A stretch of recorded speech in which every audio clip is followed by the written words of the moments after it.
Salt was to be used with every cereal offering, leaven and honey with none.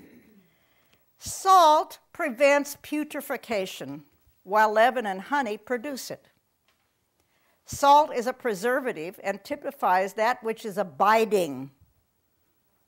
Thus, there was an everlasting covenant of salt. Among most ancient peoples, it was a sign of friendship to eat salt together. That's why we take the salt at Good Friday.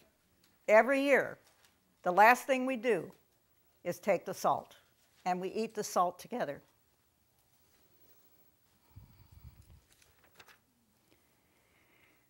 Okay, I'm going to turn it over to Jefferson now and see where he goes.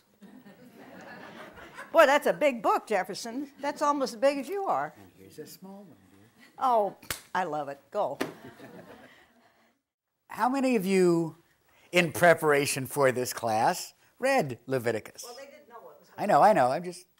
Some did. David knew you. Your name is? Everett. Everett. I'm Jefferson. Right, Everett did know it was going to be good. Okay.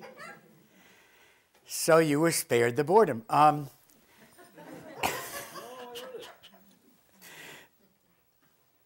Was it 2 nights ago I mentioned to a temporary tenant at Teresa's that there was going to be a Bible class on Leviticus, and she's Jewish, and she jumped up and down and said, "Oh, I love Leviticus!"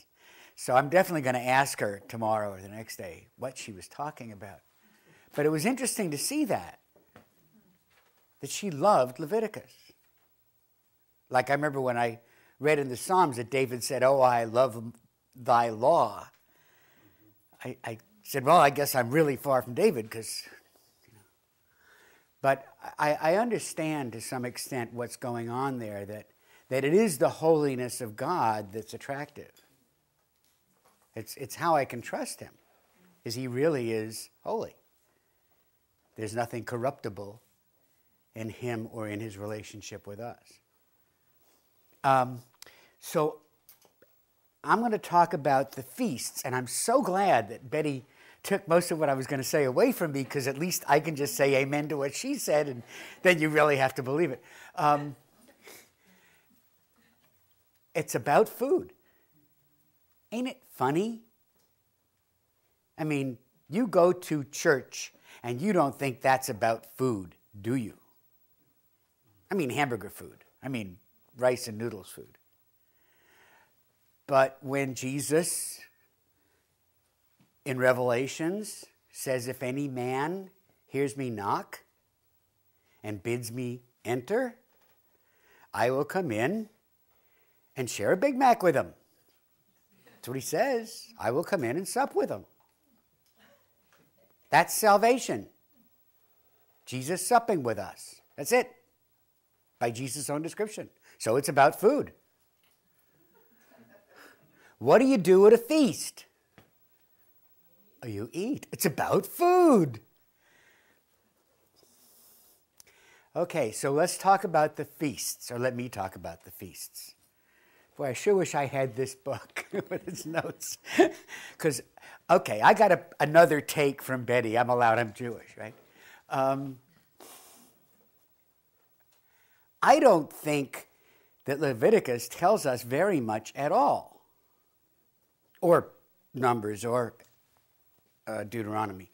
When I tried to prepare for this class to read Leviticus to find out what it had to say about the 3 feasts, I ended up with much more questions than I did answers. How do you burn a burnt offering? On what part of the altar do you burn it? What kind of wood are you using? How much wood? Acacia wood. Acacia wood, or shittim wood, depending on the holiday. Now, Do you see that perfection of mind? I want you to see that. Kathy calls me rabbi, right? And describes it as sin. And she's right. All right, but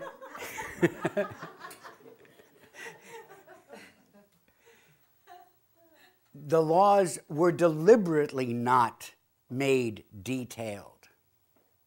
The description of the temple, which is detailed, isn't detailed enough for you to do it, which is one of the reasons they're having trouble actually coming up with replicas of the temple.